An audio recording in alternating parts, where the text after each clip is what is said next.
j'ai envie de parler des Nets. Hein. On parle beaucoup des Nets en ce moment. Hein. Brooklyn Nets, Blake Griffin qui arrive, le trio là, des trois, là, Harden, Irving et Durant. Mais nous, on a envie de parler des Nets, pas des Brooklyn Nets, mais des New Jersey Nets. Et oui, les Nets ont eu une équipe qui est allée plusieurs fois en finale NBA. Et ouais, et ça, c'était il y a même pas 20 ans. Et donc, déjà, ça donne un enjeu aux Brooklyn Nets d'aujourd'hui. Est-ce qu'ils feront mieux que les Nets de Jason Kidd? Et pour moi, s'ils font pas mieux ou pareil, pour moi, ce sera un échec de ces Brooklyn Nets. Et donc, du coup, dans cet épisode d'aujourd'hui, on avait envie de parler de ces New Jersey Nets parce que on les a beaucoup ridiculisés ces dernières années et voilà. Et donc, c'est important de parler de ces Nets sur cette période début 2000 où ils étaient une place importante de la conférence Est et de la NBA. Et donc, déjà, qui étaient les hommes forts de ces Nets, Mapenda? Bah, déjà, pour savoir comment qui étaient les hommes forts, je pense qu'il faut revenir un peu en arrière. Donc là, on était sur la période au début des années 2000. Mais je pense que pour savoir, il faut remonter 4, 5 ans un peu auparavant. Déjà, ils sortent de la période Kenny Anderson, Derrick Coleman, etc., qui est aussi un échec. Donc Ouais. en 96, ils draftent Kerry Kittles en 96 en 8e position. L'année d'après, ils draftent Van Horn en 97 en 2e position, un pivot. Ouais. Et là, pendant ce temps-là, les résultats, ils vont pas forcément décoller. Ils se font gifler par les Bulls en 98 dès le premier tour. Normal. Et là, ouais, normal, classique. Ouais. Et du Normal. coup, Michael Jordan. exactement, The GOAT. Et du coup, ensuite, ce qu'ils vont faire, c'est qu'ils vont aller chercher un meneur qui s'appelle Stéphane Marbury. Ils vont aller le chercher contre Sam Cassell. Et Marbury, c'est un des meneurs les plus talentueux de l'époque chez les jeunes meneurs. Il a vraiment tout ce qu'il faut pour devenir une grosse star de la ligue. Et au Ouais. final, ça s'avère être un flop total, mais total sur la saison 99-2000. Ouais. Et franchement, c'était pas ouf. Hein. Je crois ils font un très mauvais bilan. Je pense qu'ils dépassent même pas les 30 victoires. Ils finissent 12e de la conférence Est, donc pas de playoff, rien. Et à l'été 2000, tu as un mec qui va arriver qui s'appelle Rod Thorne, qui est un ancien de la maison Bulls, qui a fait partie un peu de la construction de l'équipe des Bulls des années 90. Ouais. Et là, il va s'en suivre une série de décisions qui, sur le coup, on va se dire, mais où est-ce qu'ils vont? Mais qui, après, on va voir, vont s'avérer payantes. Déjà, ça commence par la draft de Kenyon Martin en 2000, en première position. Ouais. Et La fameuse draft. ouais, La exactement, la fameuse fameuse draft draft que 2000. c'est la préférée En plus, de c'était Samuel qui aime bien parler à chaque fois de cette draft. ouais. Et du coup, en plus, c'était une surprise parce que ils n'avaient pas beaucoup de chance d'attraper la première position, mais ils y arrivent quand même, jeu de hasard. Et ils draftent Kenyon Martin, c'est un ailier fort, super athlétique, etc. Il va prendre un coach qui est un tout jeune coach qui s'appelle Byron Mhm. Scott. Et à la suite de ça, il trade Marbury, qui donc sera resté qu'un an, contre un mec qui s'appelle Jason Kidd. Quel trade. Quel trade, quel trade. Toi, Ah tu là là là réagis là quoi à ce là là. trade, Paul? Toi, Paul, il Ah, veut dire quoi ce trade? c'est le trade qui fait tout basculer, hein. Franchement, après, pour ceux qui aiment pour ceux qui aiment la street et tout, Stephen Marbury, ça fait rêver. Mais dans le Ça fait jeu, pas gagner. ça fait Ouais. pas gagner. Donc, Ouais. concrètement, c'est, je pense, le trade qui a tout fait basculer, parce que Jason Kidd, c'est vraiment quelqu'un qui est collectif, qui essaie de faire un peu tourner la machine. Et c'est Mhm. vrai que je pense que les effets vont être assez immédiats. Et je pense que, comme disait Mapenda, c'est des choix qui, au long terme, vont payer pour les Nets. Ouais. Mais en plus, on peut, on peut un peu douter de ce choix, de ce trade Marbury Kidd, parce qu'à cette époque-là, Kidd commence à avoir une très mauvaise presse. Il commence à avoir très mauvaise presse parce il est impliqué pas dans un scandale, mais dans une affaire familiale où il y a des rumeurs comme quoi il bat sa femme, Joumana, qui plus tard sera reporter à New York. Et donc, c'est quand même récupérer un mec qui est dans une affaire une affaire personnelle, une affaire familiale on peut parler de divorce, c'est chaud quand même. Et bah, du coup, ils font ce choix-là et tu l'as très bien dit, Paul, ça s'avère payant. Et quand on prend du recul, finalement, c'est pas si ridicule que ça parce que à chaque fois que Kidd est arrivé dans une équipe, il y a eu un impact. Quand il est arrivé à Dallas, il y a eu un impact. Quand il s'embrouillait, ouais, à Phoenix aussi, quand il arrive à Phoenix, impact directement. Et en plus, dès la première saison, parce qu'à chaque fois, dès qu'il arrive, dès la première saison, il y a ces victoires en plus, il y a cette équipe qui tourne mieux. Et c'est bien sûr que les Nets, jamais 203 avec les Nets, ça sera de même. Hein. Ouais, franchement, après, on connaît ses qualités. Hein. Je pense, comme tu as dit, c'est vrai que sur le plan personnel, c'était peut-être un pari parce qu'il avait des casseroles, mais sur le plan sportif, c'était banco. Hein. C'est-à-dire que c'est une personne qui permet de faire le lien dans les collectifs. Moi, j'ai revu les matchs. Quand il est pas bon, le reste n'est pas bon. C'est-à-dire que il a vraiment un impact sur les joueurs. Il est vraiment c'est une locomotive, quoi. Dès qu'il se sent bien, les autres se sentent bien. Donc c'est énorme. Toi aussi, tu es d'accord avec cette analyse, Mapenda? Niveau impact, Kidd, c'est quelqu'un de niveau impact. Ouais, non, c'est quelqu'un parce que lui, déjà, moi, déjà, je pense que Kidd, c'est un peu l'ère des meneurs avant l'ère des meneurs. Donc, ça veut dire que tout ce qui est Damian Lillard, enfin, je sais pas si vous voyez ce que je veux dire. Tu veux Là, dire on est dans un une peu ère all-around, genre ça prend des rebonds, ça ouais, score, voilà. ça touche à tout, tu veux dire? Voilà, les gens pensent qu'il y a que c'est Westbrook qui a inventé ça. C'est Jason Kidd, les gars. C'est Jason Kidd. Le gars, Mister il Triple avait un Double. shoot à 3 points. Il avait une vision du jeu. Il avait de la vista.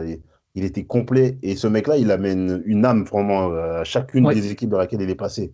Et c'est Ouais. ça, en fait, c'est là où je pense que le GM des Nets, à l'époque, il a eu le flair. Parce que même s'il avait une mauvaise presse à l'époque, il se dit, je pars de tellement loin que avec le mec que je vais choisir en poste 1, ça ne peut que aller mieux. Et au final, il s'est pas trompé. Hein. C'est pas trompé. Et tu passes de 26 victoires, d'un bilan 26-56 à un bilan 52-30. C'est incroyable. Ils ont doublé. C'est bien ça, c'est 52-30 hein, sur la saison d'après. C'est ça, exactement. Ouais. Ils ont doublé le nombre de victoires. Ils ont doublé. C'est incroyable de dire qu'ils ont doublé le nombre de victoires. C'est ouf. C'est ouf. Tu te dis, ils sont passés quand même d'être médiocres à la meilleure équipe de la conférence Est. Mais oui, ils terminent meilleur bilan, mais c'est ça. Ils terminent meilleur bilan de la conférence Est, il me semble. Oui, c'est ça. Ouais, c'est le meilleur. Mais c'est incroyable. C'est incroyable. Et en plus, ils arrivent en play-off avec cette étiquette de surprise. Et aussi, on ne sait pas trop. Comme c'est une surprise, on ne sait pas trop comment les affronter. Donc il y a un peu ce flou, ce outsider qu'on ne sait pas comment prendre, par quel bout prendre. Et du coup, on va parler tout de suite de leur campagne de playoff. Campagne de playoff, ouf. Hein. Mampena, tu as envie de nous dire quelque chose sur cette série contre les Pacers de Damas? Les Pacers, en fait, déjà, pour l'époque, si tu veux passer par la conférence, si tu veux gagner la conférence Est, il faut que tu battes Reggie Miller. Et Reggie Miller, c'est un gars, il est difficile à battre. Il est dur à battre. Le mec, il lâche jamais rien. Il te plante des shoots du milieu de terrain. Il va dunker sur toi alors qu'il a 38 ans. Et donc, tu veux passer à l'Est, il faut que tu battes Indiana et Reggie Miller. Et il s'avère que sur cette première série-là, ça va être compliqué pour les Nets. Ils vont passer, mais ça va être très compliqué. Déjà, côté Indiana, tu as Reggie Miller, tu as Ron Artest, et Jermaine O'Neal aussi. Et ça va être tellement dur que, par exemple, sur le match 5, je pense que celle-là, tout le monde voit la vidéo de laquelle je parle, c'est celui où il fait un shoot quasiment du milieu de terrain pour arracher l'overtime. Ouais. Et en prolongation, le mec, il dunk dans le trafic pour égaliser. Donc, c'est un match qui est archi serré, archi défensif. Mais les Nets, ils vont réussir à s'en sortir parce que leur collectif, il va tourner. Il y a, comment il s'appelle? Jason Richardson. Non, Richard Jefferson, tu Richard veux dire? Oui, Jefferson, pardon. Jefferson qui est drafté aussi, qui est par les aussi un Nets. des choix du GM que personne n'attendait, mais qui est drafté par Houston, mais qui il va le récupérer via un trade, qui en sortie de banc va ramener va faire beaucoup de bien à l'équipe. Ouais. Donc ça fait que l'équipe elle tourne bien, hein. Il n'y a pas vraiment il y a pas de talent offensif exceptionnel, mais il y a une âme et ça Ouais. défend, ça court vite, ça monte haut sur les contre-attaques, et ça Ah fait oui. que ils arrivent à battre les Pacers malgré un Reggie Miller vieillissant, mais qui est quand même toujours difficile à battre en playoff, hein. De toute façon, Kidd, quand il prend un rebond, en général, derrière, il rate pas Ah ses ouais. passes, hein. En général, Ouais. si tu te passes bien, bah, tu sais que tu vas la recevoir dans tes mains et tu auras juste à la déposer Mm. dans le panier. Et Vraiment. il y en avait même qui disaient que là, quand je regardais les matchs, en fait, les Nets, ils jouaient comme des équipes de la conférence Ouest, avec des jeux en transition assez rapides, beaucoup Ouais, de bah ouais. contre-attaques. Et en fait, ça déstabilisait les gens qui jouaient dans la conférence Est, parce qu'en fait, dans la conférence Est, c'était vraiment du jeu sur demi-terrain, Ah oui, Ouais. du demi-terrain. jeu au ralenti, où on jouait chaque possession pour ralentir les autres. Et eux, ils jouaient contre-attaque, jeu en transition. Donc, Et ça c'est vrai défendait que fort en plus. ça défendait fort, mais en plus, comme disait tout à l'heure Rafik, dès qu'il y avait le rebond, il se projetait vers l'avant. Donc en vrai, Mm. si tu faisais pas le repli défensif, t'étais cuit.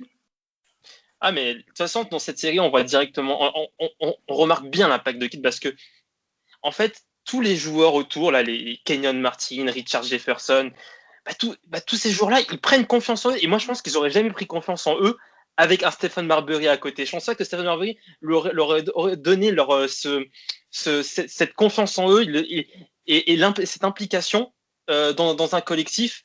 Et voilà, Kidd, c'est grâce à Kidd qui vont battre ces Pacers bien coriaces, comme nous l'a dit Mapenda. Et après, ça sera une victoire contre les 4-1 contre les Hornets de Baron Davis. Rapide, Ouais. c'est Le jeune voilà, Davis. 4-1, c'est ça. Le 3-2 les a bien réveillés, le 3-2 contre Indiana. Et après, le 4-1, c'était une formalité contre les Charlotte Hornets.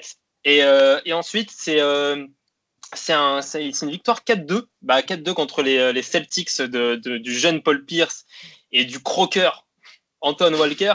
Oh, rien que d'y penser, je fais des cauchemars. Ah non, mais Ça. vas-y, non, mais tu nous parlais de ça. Tu nous parlais de ça, Paul.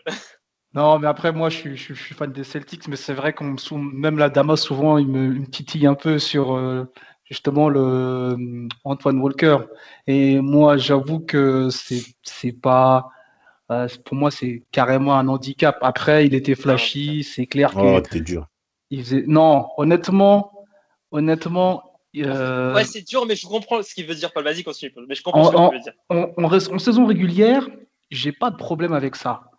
Mais en playoff, tu peux pas euh, continuer à faire ce genre d'exaction. Tu peux pas. Il faut step up et il faut apporter à ton leader, apporter comme on dit par rapport à Kid, il apporte de l'influx, essayer de quand tu vois que c'est faible, tu redonnes un peu de jus. Ah ben je trouve que moi Walker c'est un peu un vampire. Dans ce moment-là, il bouffe Oui. ton énergie. Il t'en Mmh. donne pas, il la bouffe. Donc C'est vraiment ça. pour moi, ok, ok, pour le show et tout, c'est génial, mais pour la gagne, non. Franchement, là, la fois, Damas, je lui ai pas répondu en plus, hein. La dernière fois, il m'a un peu challengé là-dessus. J'ai dit non, franchement, je vais pas parler de ça parce qu'après, je vais être mauvais. Honnêtement, je vais mal parler. Donc, j'ai dit non, je vais rester calme, mais pour moi, voilà, de toute façon, le résultat, C'est un frein.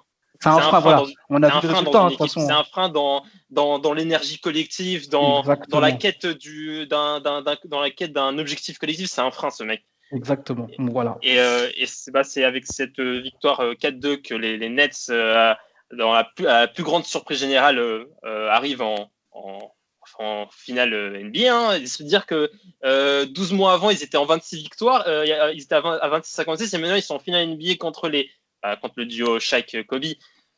Bon, là, est-ce que la marche était trop haute? La marche était trop haute, je pense que oui, mais honnêtement, avec un peu plus de sérieux, il y avait moyen de prendre 1 à 2 matchs. Parce que franchement, Exactement. il y a des matchs où tu es à +10, +7. Ouais. Franchement, franchement, si les gens, nos auditeurs, ils regardent un peu l'Euroleague, si tu sais que tu es devant, tu as juste en vrai à marquer des points et faire quelques stops. T'as pas besoin de te craquer ton slip en vrai. Comme tu es devant, c'est l'autre qui doit te rattraper. Et là, Ouais. on regarde les matchs, tu te fais bouffer au rebond. On voit que les Mais gens, ils sont déjà un peu. Enfin, il y en a qui étaient un peu sur les rotules, mais il y a des mauvais choix. ouais. Honnêtement, il y a des mauvais choix qui sont effectués. Après, que ce soit dans le coaching, que ce soit sur le terrain. Mais moi, j'ai revu les matchs là. Il y a des +10, des +7. Une équipe solide, une équipe qui a l'habitude, elle se fait pas remonter. Il y a, enfin, Mais à c'est ce ça, mais niveau-là, c'est exactement ça. L'habitude, c'est la différence entre une équipe qui sait gagner une bague NBA, en l'occurrence les Lakers, qui en avait déjà gagné 2, qui voulait avoir son free-pit. Mais là, c'est une équipe des Nets qui est toute jeune, des joueurs jeunes, enfin un collectif jeune, avec un nouveau leader, euh, euh, qui n'a jamais fait de finale NBA aussi, faut le rappeler. Mm. Tu sais, en fait, c'est garder une avance de 7 points en finale NBA, c'est pas la même chose que garder une avance de 7 points en demi-finale de conférence. C'est pas la même c'est chose. ça. C'est un truc, c'est une situation qu'il faut découvrir, qu'il faut apprendre. Et, euh, Exactement. et voilà, je vais pas dire qu'ils ne savaient pas, mais pour moi, c'est ce qui fait que la marche était trop haute. En plus, il y avait personne pour contenir Shaquille O'Neal. Todd McCulloch, Jason Collins, et c'était qui? C'était Aaron Williams? Non, mais non, mais tu veux pas. Ouais, non, c'est trop faible. C'est trop C'est trop léger. faible.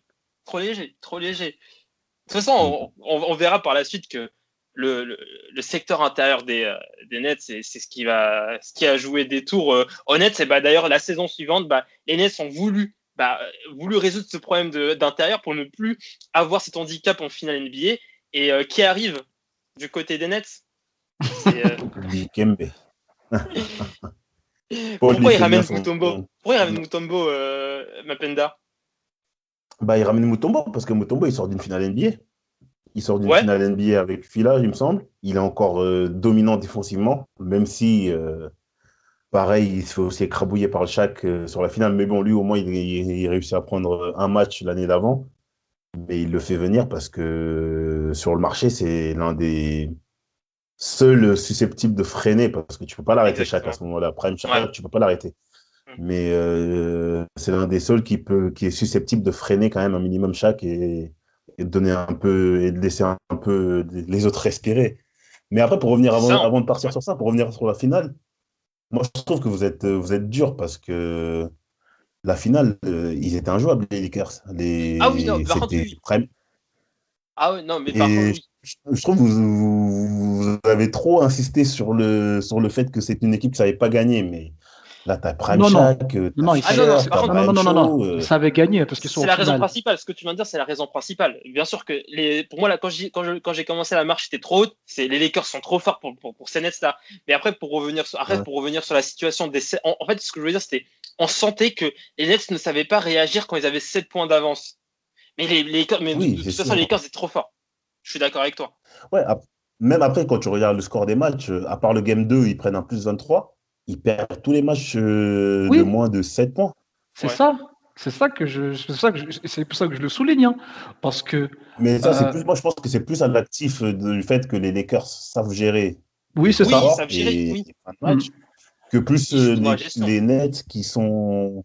Ouais, voilà, c'est ça. Moi, je pense que c'est juste une question d'expérience et de talent, en fait, hein, tout Mm. Clairement, simplement. totalement, totalement. Ils étaient dans Totalement. la gestion. Ils étaient dans la gestion émotionnelle, dans la gestion du rythme. Ils savaient comment gagner une finale NBA. Ouais, exactement. Et Mais ouais, du coup, pour l'année d'après, hmm, ouais, ils prennent Mutombo, mais au final, ça va pas être concluant parce que le mec, il arrive, il est déjà blessé. Je crois qu'il joue que 24 matchs sur la saison, non? C'est ça, ouais. ouais. Ouais. En plus, c'est Il une, joue que une, 24 matchs et une blessure qui met fin à sa saison. au final. Ouais, c'est ça, ouais. Bah, au final, hein, c'est presque le même bilan. On passe de 50 de Ah non, c'était pas 52-30 tout à l'heure, c'était 51-31. On passe d'un 51-31 à un 39, un 49-33. Hein. Et du coup, bon, c'est quasiment le même bilan. Mais on a aussi Kenyon Martin et Richard Jefferson qui sont meilleurs, Paul. Kenyon Martin, ça commence à être quelqu'un, et Jefferson aussi.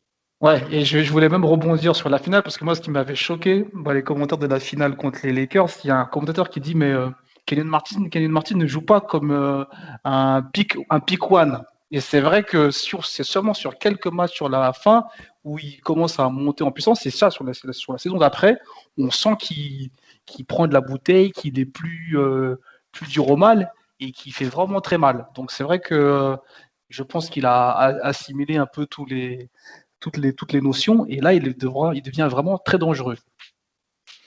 Non, mais c'est vrai, ça apporte. On va dire, on commence à avoir de nouvelles assurances, de nouvelles certitudes en termes de scoring du côté net. C'est pour ça qu'en fait, le bilan, c'était peut-être un bilan légèrement moins bien, mais là, par contre, on considérait ces Nets meilleurs que l'année précédente, parce que on savait qu'on allait affronter un effectif avec des joueurs capables d'être plus réguliers, avec plus d'expérience.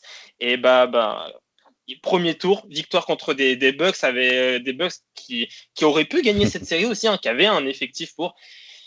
Mais ouais, c'est avec un Michael Redd tout jeune, un Tony après des joueurs vieillissants comme Castle, Kukoc, Payton, quand même avec beaucoup de bouteilles, hein, là par contre. Donc c'est pour ça quand même c'est une grosse performance cette victoire des Nets contre les Bucks. Hein. C'est ce premier tour vraiment c'est une grosse perf pour moi, parce que derrière il se passe quoi derrière? C'est deux sweeps.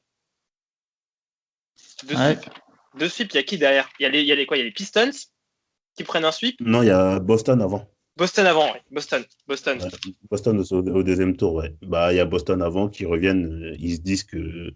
Parce que ça a été dur aussi l'année d'avant avec un Paul Pierce qui a été impressionnant. Et là, ils viennent avec l'intention de prendre leur revanche. Ouais. Mais là, je vais te rejoindre, Paul. Il y a Walker qui. Il y a Walker qui fait encore des dingueries, des matchs à 14 points alors que c'était la première ou deuxième option de l'équipe. Donc, du coup, Paul Pierce trop esselé et ça se termine par un sweep. Et les Celtics, ils sont vite en vacances, quoi. Et en plus, sur cette série-là, Kidd, pour parler un peu des stats, il a presque triple-double. En triple-double de moyenne, presque. Il est à 19 points, 9 rebonds, 9 passes. Martin, il a 20 points et il y a Jefferson, du coup, qui se révèle, qui a 18 points. Donc, Jefferson, je crois, cette année-là, il est dans les débats pour être MIP. Hein. Ouais, c'est vrai, c'est exact. Et on a aussi oublié de nous mentionner, mais qui de l'année précédente est arrivé deuxième c'est cette saison où sans présente où il est deuxième au MVP derrière. Non, c'est cette saison où il est deuxième au MVP derrière un Tim Duncan. Il me semble que. À vérifier. Bon, en tout cas, il y a une des deux saisons où t'as Kidd qui est deuxième au MVP. Et derrière, un 4-0 contre les Pistons, ouais. C'est quelque chose, 4-0 contre les Pistons.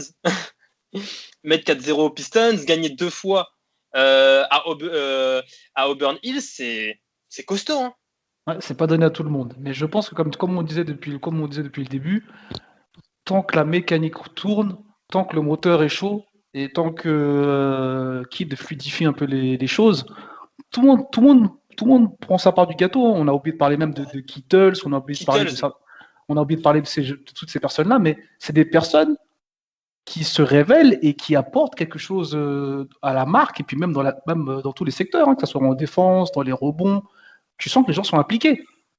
En fait, c'est une équipe, elle est cohérente en fait dans ce qu'elle fait. Je ne sais pas si vous voyez un peu ce que je veux dire. Ouais. C'est qu'elle sait qu'elle n'a pas de talent offensif, parce que Jason Kidd, c'est un joueur, il est exceptionnel, mais Jason Kidd, c'est pas un mec qui va même s'il en est capable, qui va te mettre des 30 points tous les soirs. Mais à côté de ça, il va t'assurer sa dizaine de passes, sa dizaine de rebonds, ses 20 points. Il va prendre des shoots importants quand il le faut. Et durant ces playoffs-là, durant ces 2 années, quand c'est chaud, il met quand même des shoots importants.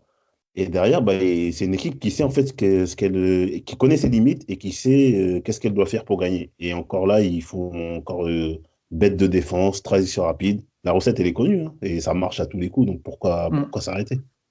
Moi, je suis vraiment, c'est très intéressant ce que dit Pendas. C'est en fait quand une équipe connaît son identité, il n'y a pas besoin d'avoir les meilleurs joueurs du monde, mais si une équipe connaît bien son identité et si tous les joueurs comprennent l'identité de l'équipe, en vrai, c'est 1 plus 1 égale 11, en fait. C'est limite ça, en fait. Et parce que quand on regarde l'effectif des Nets, en fait, on se dit pas que c'est un effectif qui va en finale NBA, honnêtement. Vu Clairement. que, oui, on se dit pas, mais comme tout le monde savait quoi faire, que c'était parfaitement orchestré par Kid, que tout le monde comprenait l'identité de l'équipe, le jeu en transition, etc. Et bah, on va dire, ça a démultiplié les capacités de l'équipe. Ouais, Totalement. exactement. Et bon, ça, on arrive en finale, deuxième finale NBA de suite contre une équipe où encore le secteur intérieur est le point fort. Mm. Le duo de l'amiral et Tim Duncan. Hein. Ouais. Ouais, c'est l'un qui a de l'expérience, c'est l'autre qui vient avec tout Qui a son son talent. prime. Exactement. Pour moi, 2003, c'est prime Duncan. Je sais pas ce que vous en pensez, mais Il est trop fort. Il est trop fort. il est trop 2003, fort. non, mais Il est trop, trop fort. Et puis ce qui est fou avec Duncan, c'est que même là, moi, en revoyant les matchs, tu regardes les matchs, et puis à la fin, tu vois la stat en bas. Troisième quart-temps, le mec, il a 15 points, 20 points, 10 rebonds. Tu dis, mais il les a mis où ces points? Tu regardes, pourtant, t'es devant la télévision, tu dis, mais ils viennent d'où les points? Et doucement, mais sûrement, le mec, il est tapis dans la raquette, travaille avec ses fondamentaux, et puis ça fait le travail, hein, c'est tranquillement. vraiment ça en plus. C'est vraiment ça. C'est genre t'arrives, t'es la moitié du deuxième carton, tu vois, il est en 12-9. Tu dis, quoi? Mais depuis quand? Voilà. Mais c'est vraiment ça en plus. Et, mais là, par contre, quand même, les Nets vont apporter du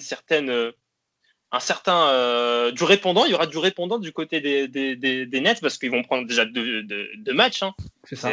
C'est quand même 2 matchs, c'est quand même pas mal contre des Spurs qui sont très bons et qui en plus n'a pas le secteur intérieur. Enfin, les Nets n'ont pas le secteur intérieur assez bon pour contenir ne serait-ce un peu le secteur intérieur des Spurs parce qu'on a encore Jason Collins hein, qui doit se coltiner Duncan ou l'amiral Robinson. En plus, il est jeune, Collins, il n'a rien demandé. Hein. Il arrive en NBA, il ne demande rien. On l'envoie contre Shaq, on l'envoie contre Duncan, on l'envoie contre l'amiral Robinson. Non, c'est difficile pour lui. Ouais, c'est compliqué, mais après, il faut. Excuse-moi, Polo. Ah, vas-y. Mais ouais, du coup, je disais, c'est difficile pour lui, mais après, comme l'année d'après, il faut voir sur qui il tombe. Tu en as parlé, Rafik, le secteur intérieur des Spurs, je pense que c'est ce qui se fait de mieux à l'époque en termes de duo d'intérieur. Tim Duncan, Robinson, même en fin de carrière, ça reste quand même l'un des meilleurs postes 5 à l'époque. Et en plus, les Popovic, il se prend pas la tête hein, sur cette série-là. Hein. Parce que moi, j'ai revu le Game 2, je crois, il n'y a pas longtemps. Et si tu regardes le score, les Nets, ils sont toujours devant. Comme tu disais tout à l'heure. Il y a toujours, tu vois, des plus 7, plus 10. Mais tu as l'impression que les Spurs, jamais ils paniquent et ils insistent à l'intérieur. En plus, les deux, ils se trouvent des yeux fermés. Tu en as un poste A au poste bas. Franchement, c'est un récital de basket pour un intérieur. Parce que ce qu'ils font pour se trouver les high-low entre le poste 4 et le poste 5, les jeux d'appui de Robinson, franchement, ils ont insisté là où ça faisait mal et au final, c'est passé. Ils se sont pas pris la tête, hein, Pop, il s'est pas pris la tête. Hein. Bien sûr, mais bien sûr, de toute façon, c'était ça qu'il fallait faire. Hein. Comme à l'instar des Lakers de l'année précédente, où même Phil Jackson avait avoué que il fallait forcer sur le secteur intérieur, il fallait passer le ballon à chaque. Et voilà, c'est la stratégie qu'il faut adopter contre des Nets qui n'a pas de secteur intérieur assez conséquent pour pouvoir ne serait-ce espérer une victoire en finale NBA. Ouais, c'est sûr. Et regarde, tu regardes les stats de Duncan, il y a un match, le match 6, il a 20 points, 21 points, 20 rebonds, 10 assists, 8 contre. Il est presque en quadruple-double, mec. Qu'est-ce que tu veux faire? En plus, ce que tu disais même pas tout à l'heure, sur certains games, même les games où ils ont perdu, San Antonio, moi j'ai revu là, il y a un game où ils sont à 26 pertes de balles, et ils sont quand même, sur les talons des Nets. Hein. Donc tu te dis, attends, 26 pertes de balles et ils sont quand même à -2, -3. Donc tu dis que c'est un truc de ouf quand même. Ouais, non,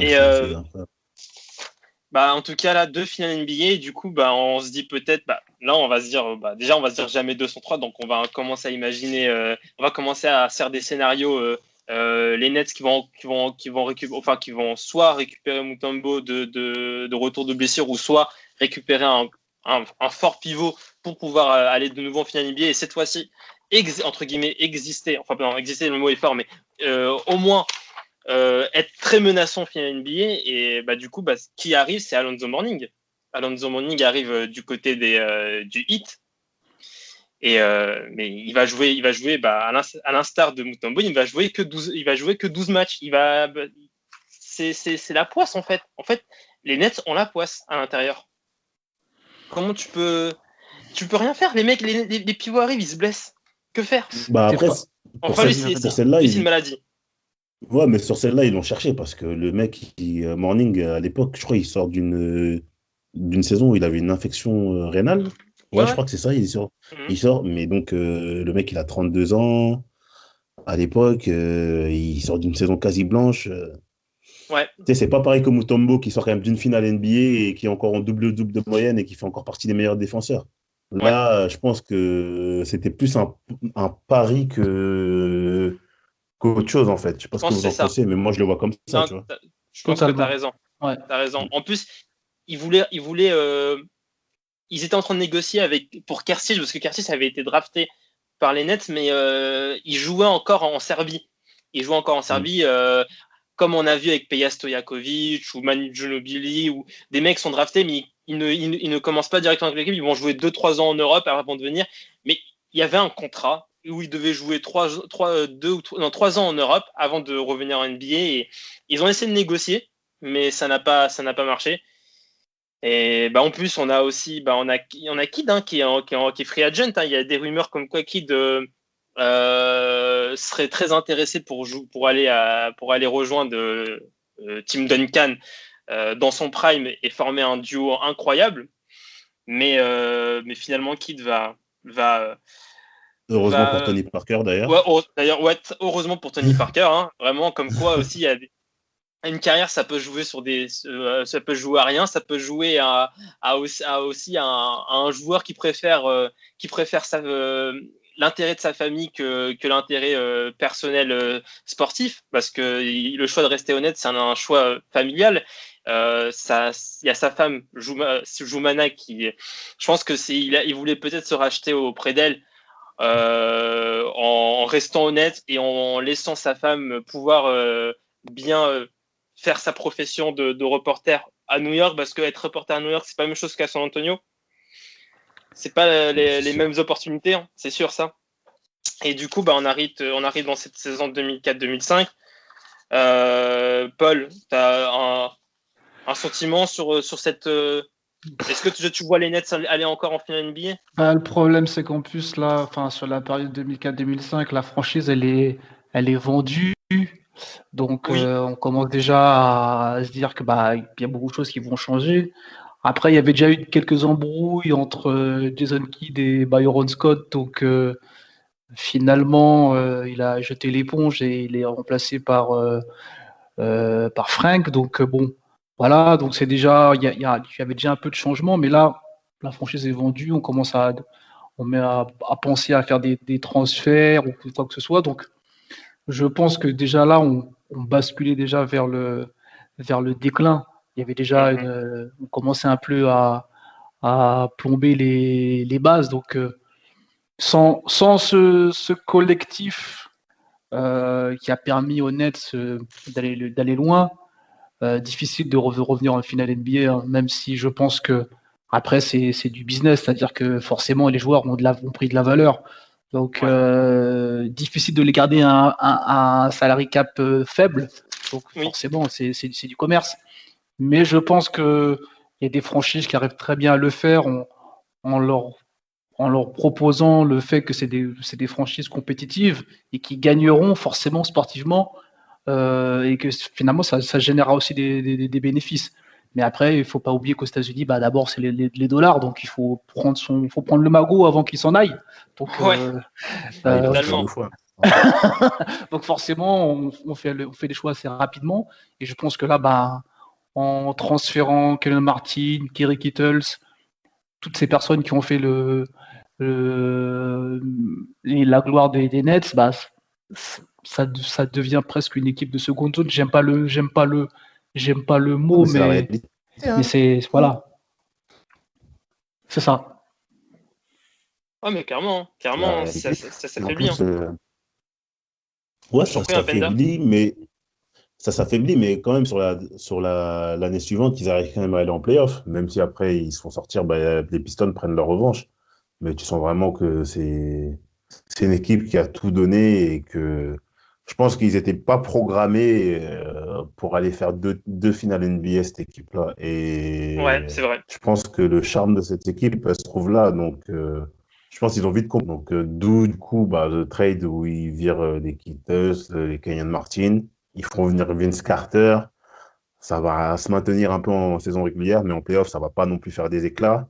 Et enfin, ça, après, c'est un autre débat, l'ère Kidd et Carter. Ouais. Mais en tout cas, sur la saison d'après, après les Spurs, je pense qu'ils ont compris que l'équipe est arrivée au bout. En fait, c'était simplement fin de cycle, en fait. Ouais. Voilà. Ouais, totalement, totalement. Et en plus, moi, je pense que les saisons après ces deux finales NBA, on peut les prendre un peu dans un seul même bloc où déjà on a beaucoup de flou au sein de l'organisation avec des rumeurs de rachats, des rachats, des joueurs, on ne sait pas s'ils vont partir. Finalement, ils restent. Donc, il y a beaucoup d'incertitudes et c'est compliqué de performer quand il y a plein d'incertitudes. Il y a aussi le fait que Baron Scott est viré parce qu'il y a le sentiment qu'il n'apportera pas. On sent que Byron Scott, c'est fini. On sent qu'il ne peut pas apporter, que son boulot a été fait, qu'il faut du nouveau. Mm. Et ça a été très mal pris du côté de Jason Kidd. Donc, il y a un peu aussi, il y a des frictions qui se créent. Voilà, et il y a encore cette poisse au poste d'intérieur où les Nets n'arrivent pas à avoir un poste intérieur régulier et influent. Il y a Kersich qui arrive, mais il fait une bonne première saison, une deuxième bonne saison, mais après il se fait les croisés. Donc il y a encore cette malchance. Cette malchance et c'est vraiment dommage pour Sénès parce que pour moi, pour gagner un titre NBA, il y a aussi le facteur chance. Il faut pas croire que le facteur chance c'est que 1%, 2%. Comme le facteur chance, c'est un gros paramètre à prendre en compte. Je sais pas si vous êtes d'accord, mais quand je vois l'histoire un peu de ces Nets là, le fait d'avoir toujours des pivots qui se blessent, cette malchance là, pour moi, ça montre quand même il faut avoir toutes les forces en présence en finale NBA, quand même, il faut avoir de la chance. Oui, il faut avoir de Oui, la c'est chance, mais sûr. je pense qu'il y a des équipes qui la cultivent Mm. de façon régulière. Je pense qu'on en a souvent discuté en off pour préciser à nos éditeurs. Il y a, comme tu disais, la culture, comme tu disais, l'image qu'a l'équipe a, mais aussi la culture de la gestion managériale de Oui, l'équipe. Et c'est vrai qu'il y a des équipes euh, qui savent gérer ça parce qu'elles ont un passé qui les aide à anticiper. Par exemple, là, quand tu parles de blessure, certes, c'est la malchance, mais tu peux l'anticiper. Tu peux dire, voilà, j'ai un jeu qui est en transition. Est-ce qu'il ne me faudrait pas un meneur de tel type ou quelqu'un ou un backup ou un truc pour que ça puisse continuer à tourner un peu comme dans le boulot, c'est-à-dire que quand tu pars en vacances, ton manager, il dit, bon voilà, si Paul il est en vacances, il faut que Cédric il tienne le coup derrière, il faut qu'il arrive à assumer le travail. Et je pense que là, pour les Nets, comme tu as dit, il y a eu cet effet de surprise, mais ils sont pas redescendus les pieds sur terre pour dire, ok, on a eu de la chance, on va essayer de capitaliser la chance Ouais, qu'on a eue pour pouvoir, dans le temps, conserver notre chance. Tu vois ce que je veux dire? Et c'est exactement. ça non, pour moi on qui... voit ce que tu veux dire. Non, mais bien sûr, de toute façon, c'est ce que tu nous as très bien décrit, c'est la différence entre une grande organisation et une organisation qui n'est pas une grande organisation. Hmm. Le fait de réussir à voir plus loin et en conséquence prendre les bonnes actions pour pouvoir perdurer. Et ça, Hmm. c'est Et- Est-ce compliqué. qu'ils en avaient les moyens aussi? Non, ils n'en avaient pas les moyens. Non. Honnêtement, même moi, quand j'ai revu les matchs, c'est un peu marrant. Je sais plus comment il s'appelle, le dirigeant des Nets, sur un match où je le vois, il est dans le public, il est là, il ferme les yeux, il touche sa bague. Tu sens qu'il est dedans, mais tu sens pas que c'est un mec qui est serein, qui dit non, mon équipe elle va gérer. Un peu comme quand tu regardes les Patriots à l'époque avec Tom Brady, où tu vois Kraft dans le public, il est là, il fume des cigares, il tapote sur l'épaule du type à côté de lui, il dit non, t'inquiète, on a fait ce qu'on a, on a fait ce qu'on a à faire, l'équipe va avoir roulé, même si on a chaud, on a les munitions pour pouvoir répondre. Là, tu sens que le mec, Mhm. il est tendu, il est presque lui-même dans le match, alors que c'est un GM qui devrait être tranquille, il devrait se dire bon, ça va les gars, on a fait ce qu'on a à faire.